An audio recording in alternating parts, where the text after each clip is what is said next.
Did you know that about 80% of motorcycles on the road are equipped with a manual transmission? That figure is even more shocking when you consider that just 2% of new cars sold in the USA are equipped with a manual transmission, meaning that the operator handles a clutch and a shifter. So it kind of makes sense that manufacturers for motorcycles are racing to figure out how to make automatics. Bikes that don't require any sort of shifting from the rider used to be a novelty mostly driven by Honda's DCT system. But now there's several different systems from a wide range of manufacturers, all trying to eke out market share for the new rider, or perhaps a rider who just doesn't want to futz around with the gearbox or the clutch. These systems offer the opportunity to keep riding for people who are not able to operate a clutch or a shift lever. And that lines up perfectly with our mission to get more people on two wheels. In today's episode, I'm going to break down each of these systems, give you the ins and outs, and help you understand which one would make the most sense for you if you're thinking about an automatic motorcycle. And at the end, I'm going to give you my personal ranking on which ones I think are worth it and actually make sense. Today's video is supported by our channel partner DJI. I'm going to tell you more about them later in the show. Okay, let's begin by getting a lay of the land and understanding the different categories of automated transmission options for new motorcycles. There's 3 different automated motorcycle transmission option systems currently available on the market today. I've arranged them from the most complex and fully automated systems to the least complex and arguably maybe not even automatic systems. Now, these categories would be Honda's patented DCT or dual clutch transmission, AMTs or automated manual transmissions, of which there are 3 varieties from Yamaha, BMW, and KTM, and then smart clutch systems, of which there are 2 varieties from Honda and MV Agusta. I know it's a pretty complicated world.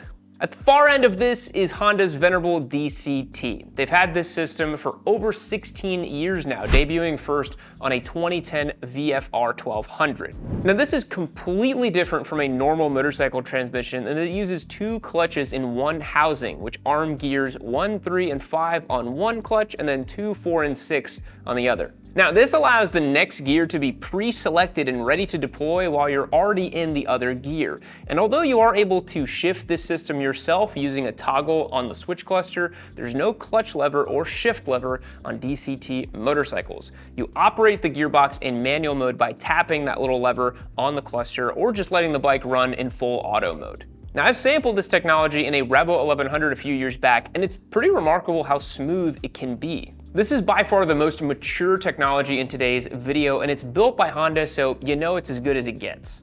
DCT systems are really popular on their Goldwing models, along with the Africa Twin and Rebel lineup. It's also available on the NT 1100 Sport Touring.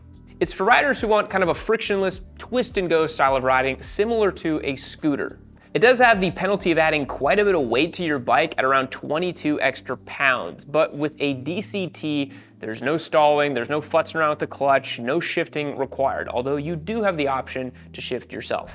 The newcomer in this big automatic world of motorcycles, and the one that's been making the most waves, are the AMT systems, short for automated manual transmission. This is probably the one you've been seeing in news articles and being discussed in comment sections. AMTs retain a motorcycle's traditional 6-speed single-clutch gearbox, but they use small electric motors and actuators to pull the clutch and make the gear changes for you.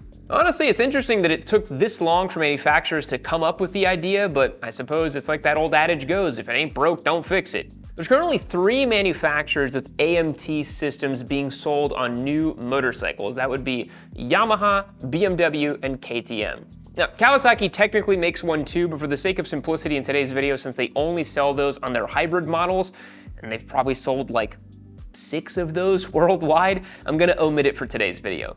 Each of these systems works slightly differently, so I'll do my best to explain, but the key point is that any bike equipped with an AMT can shift by itself and has no clutch lever, although some of them have a foot shifter, which is kind of interesting. This system basically takes the clutch and the shift drum and uses small motors to control them on your behalf. So in essence, it's kind of like if you had a robot operating the clutch pedal and the shifter in your car, but otherwise the system was mechanically identical to a manual transmission, which is pretty weird when you think about it. Yamaha's AMT has no clutch or shift lever, instead relying on a toggle on the handlebar and allowing you to put it into D or D+ mode. BMW's system, called the ASA, which is short for Automated Shift Assistant, that does have a shift lever, so you move through the gears using your foot in manual mode, but you can put it in full automatic mode and it just does it on your behalf. If you're in manual mode and you're in a high gear coming to a stop, the system actually recognizes it for you and shifts it back down for you, so it's pretty idiot-proof.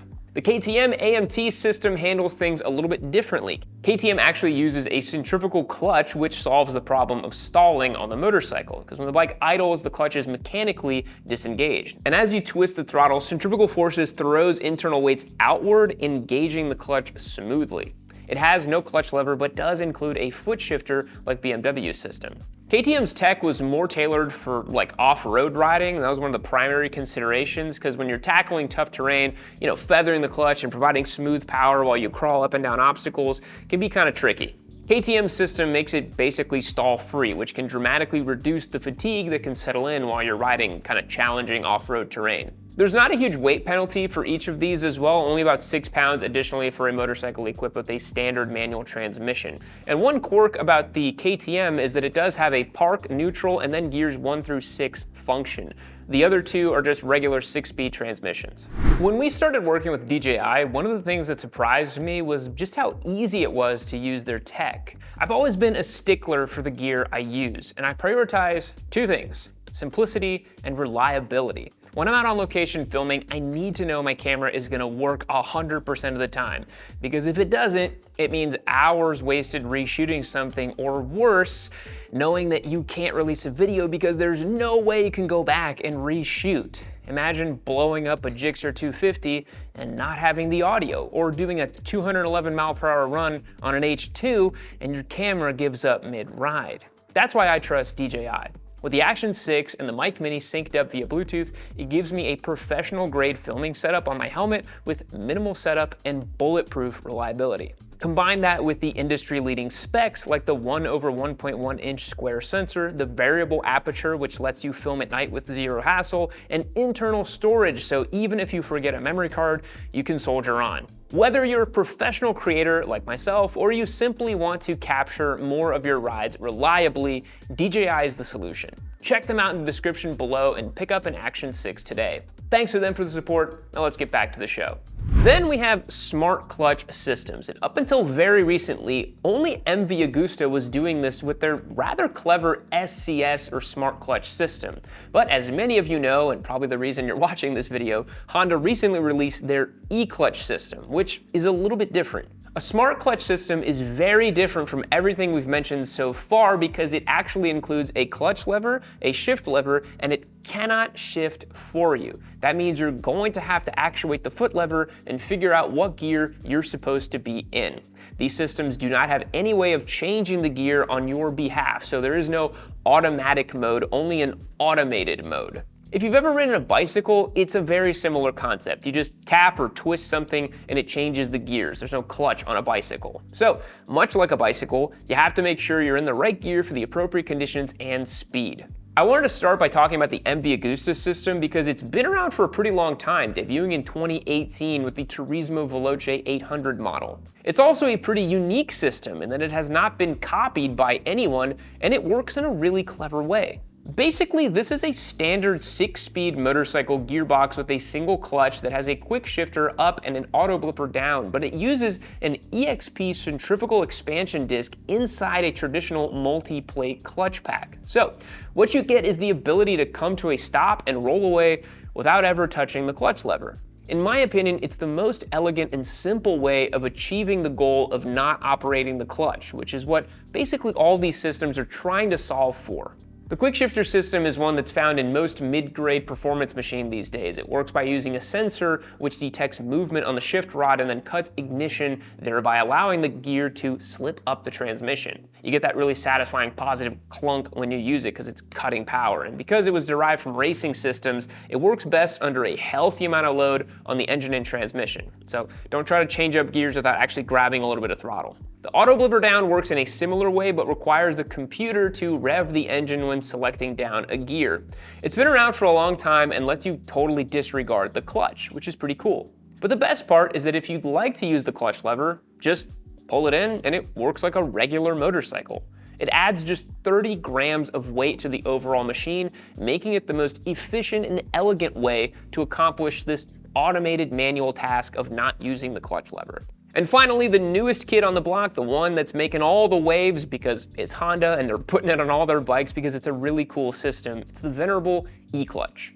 Last year, I had a CBR 650R as a giveaway bike, and the primary reason I purchased it was to demonstrate and test out the new e-clutch system. I made a lot of videos talking extensively about how this technology works, but in summary, it's effectively the same thing as the AMT Hayabusa system, although it works completely differently from a mechanical standpoint. You retain the shift lever and the clutch lever in the system, and a physical connection to the gearbox via a cable.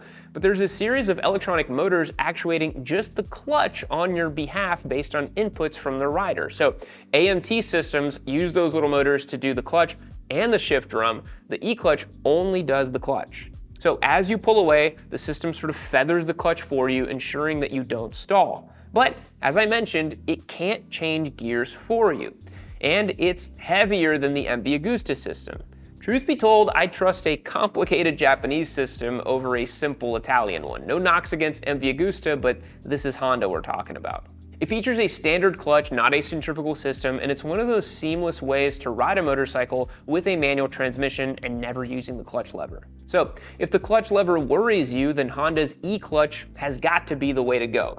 Okay, let's rank these systems from worst to best and which one I would choose for what type of rider. Okay, so I'm gonna rank these based on which one makes the most sense and which would be best for the average beginner rider who's worried about using a clutch or shifter. Because obviously if someone is not able to use a clutch or a shifter, then they wouldn't go with a system that doesn't include those. Yamaha's YAMT would probably be my last place pick. This system doesn't really do anything better than Honda's DCT, although it is simpler and less heavy. It doesn't allow a beginner to experiment with using the normal controls of a motorcycle, and ultimately, I don't understand why it's available on bikes that aren't even really beginner bikes at all. Maybe it's just to give the option to people who aren't able to use the controls an opportunity to ride a Yamaha naked sport bike, but I think it's a miss for me. And especially because it shifts a little slower than Honda's DCT system, which I think kind of ranks after that. Despite being the most battle-tested system and having a huge legacy of reliability and robustness and Honda build quality, I think it's pretty limited in its capability other than being a true automatic for a motorcycle. Without a clutch or a foot shifter, it might as well be a big scooter. And some people want that because in fairness, on some models like the Goldwing, it makes complete sense. No one is buying a DCT Goldwing as a first bike, and if they are, God help them. It's for the riders who want total comfort and ease of use, not necessarily interested in shifting themselves, and they just want to cruise on down the road. Next, I would rank KTM's AMT. By including the foot shifter, KTM adds an important muscle memory style control for riders who want to try this tech, but still want full automatic shifting capabilities. It gives the rider a bit more flexibility and increases the tactility of riding. The centrifugal clutch and somewhat confusing park and neutral functions in an otherwise standard motorcycle transmission detract the ranking a little bit for me. Then I would place BMW's ASA. It works pretty much like KTM's AMT system, but it has a standard clutch and no confusing park or neutral functions, which is more like a standard motorcycle. Next, I would rank Honda's e-clutch, which, as I have said before on the channel, it really is the best of both worlds. You get the capability to ride completely without a clutch, merely having to shift yourself, which I'm sure you can figure out. And then when you want it, you can use the clutch and see what it does. You can also completely turn off the system, which is great too. I also really love that Honda includes this tech on their smallest models like the Rebel 300. That's really gonna move the needle and get more people on two wheels because that's what automatic tech is supposed to be good for. Because why else would you just put it on like really large, expensive, and powerful motorcycle? Those of us looking to purchase bikes that are that way probably value the experience that comes from the total and complete control of using a traditional manual transmission. And at the very top, in a somewhat controversial move, I would actually place the AMT Agusta system. Yes, I understand I'm probably going to get reamed in the comments for placing it at the top, but I personally find it to be an extremely elegant solution to the problem of the clutch lever and reducing fatigue. It's mechanically simple, it uses existing tech, and the only downside is that it's only available on an AMT Agusta, which is an extremely niche product. But it's just like the Honda, where you can pull in the clutch and it works exactly the same as it always does. But in reality, for most riders, Honda's e-clutch system wins out. If you want something that actually just shifts for you, the BMW system would probably be your best bet. I hope you enjoyed today's breakdown and I hope you learned something. Are you interested in automatic motorcycles? Are you thinking of picking one up sometime soon? Do you already currently ride an automatic motorcycle or something with an automated transmission? To be honest, there's times when I ride a bike with a quick shifter up and an auto blip down and I think to myself, this is basically an automated manual, right? Like, other than when I come to a stop, I have not used the clutch lever in hours. Let me know in the comments down below. I always appreciate hearing from you guys. Thanks again for watching today's video. I'm always super excited about new technologies and more ways to get people riding motorcycles here on the channel. So I'll catch you on the next one. See you later.